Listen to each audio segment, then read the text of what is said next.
기존에 사용하는 테레비는 20년 됐습니다. 2001년 11월에 구입했거든요. 60인치 PDP TV입니다. LG X 캔버스.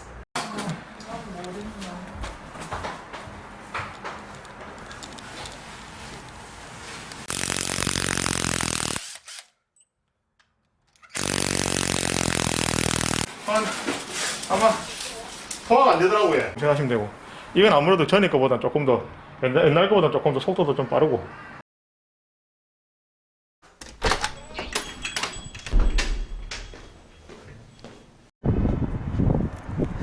이제 TV는 설치됐고요. 와이프가 목욕 갔다 오면 제가 잘못했다고 맞아줬기 때문에 잠시 자리를 비켜야 됩니다. 소나기가 내릴 때는 비를 피해야 됩니다. 그동안 물건을 사고 도망친 적은 없는데 이번에는 대형 사고를 쳤기 때문에 잠시 피해 있어야 됩니다. 이야, 벚꽃이 하얗게 멋집니다.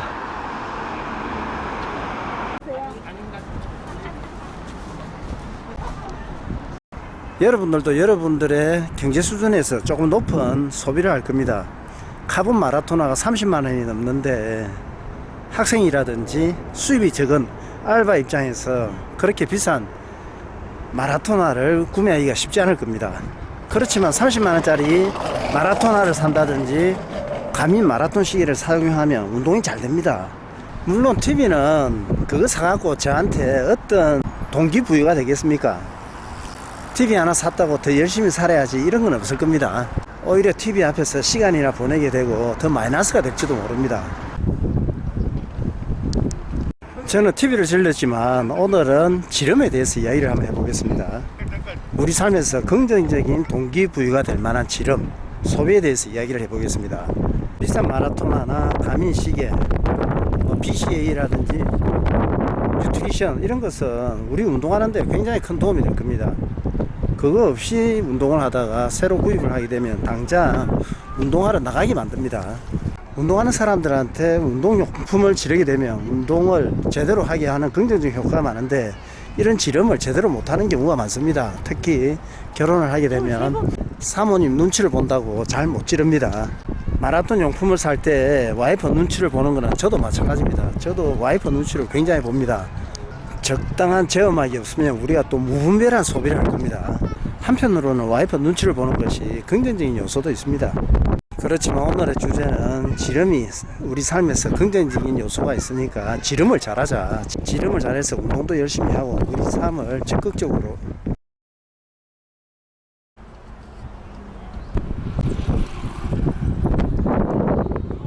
좋은 집이나 좋은 차를 사면 삶의 활력을 굉장히 불어넣습니다. 빨리 집에 들어가고 싶고 집에서 행복한 시간을 갖고 싶고 차로 멋진 곳을 찾아가고 싶고 심지어 운동 장소에도 차를 이용해서 가게 됩니다. 저는 많이 무리를 했어요. 집을 사고 좋은 차를 사고 이게 제 삶에서 상당히 도움을 준 측면이 많습니다. 지름이 제 삶을 좀 더 적극적으로 살게 해준 측면이 많습니다. 아무래도 비용이 투자되고 노력이 투자되면 열심히 할 수밖에 없습니다. 특히 비용이 많이 투자되면 더 많은 노력을 하게 되죠. 그런 면에서 저는 소비는 생산을 부른다. 적당한 지름 혹은 조금 과소비를 하게 되면 생산을 위해서 좀 더 많은 노력을 하게 된다. 생산성을 발휘하게 만든다. 이렇게 생각합니다. 여기는 신세계 백화점입니다. 부산에서는 가장 소비가 많이 일어나는 장소로 와봤습니다. 돈은 남편이 버는데 돈을 쓸 수 없고 그 돈은 아내나 자식들한테 다 사용되어지는 경우가 많습니다. 그래서 정작 남편들은 무덤에 들어갈 때까지 자신을 위해서는 제대로 사용하지 못하고 그렇게 세상을 가져가는 경우도 많아요. 자신을 위한 소비도 필요하다고 저는 생각합니다. 제가 차를 산다든지 좀 비싼 마라톤 장비를 산다든지 이런 것은 제가 운동을 한다든지 운동 장소로 이동한다든지 이런 데에서 좀 더 제대로 된 운동을 하게끔 만들어줍니다. 세상을 열심히 살았으면 보상도 있어야 됩니다. 기업에서 제품을 판매해서 돈을 벌면요 각기의 지출이 있습니다. 홍보비, 제품 개발비, 우리가 한 달 동안 열심히 일해갖고 만약에 100만원을 벌었다면 그 100만원을 집에 다 줘갖고 나한테 가장한테 사용되어질 돈이 없다 이러면 리프레시가 되지 않고요, 삶의 보람도 적고 열심히 일하겠다는 이런 목표도 떨어질 수밖에 없습니다. 술을 먹는다든지 게임이나 취미 활동을 하는 게 아니고 우리가 운동을 하는 것은 어려비 지출을 막아줍니다. 건강관리를 통해서 수명도 늘려주고요, 가장이 건강하면 집안이 굉장히 화목해질 겁니다. 밝아집니다. 가장의 건강관리는 비용을 지출해서라도 권장해야 되는 겁니다. 마라토나 마라톤복, 마라톤 시계, 고글, 이거는 소비가 아니죠.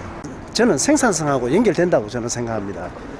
비록 저는 TV를 사서 도망 나온 상태지만 여러분들도 뭐 비싼 마라토나를 샀다, 비싼 가민시계를 샀다 이러면 저하고 비슷하게 두려움에 떨고 있을 겁니다.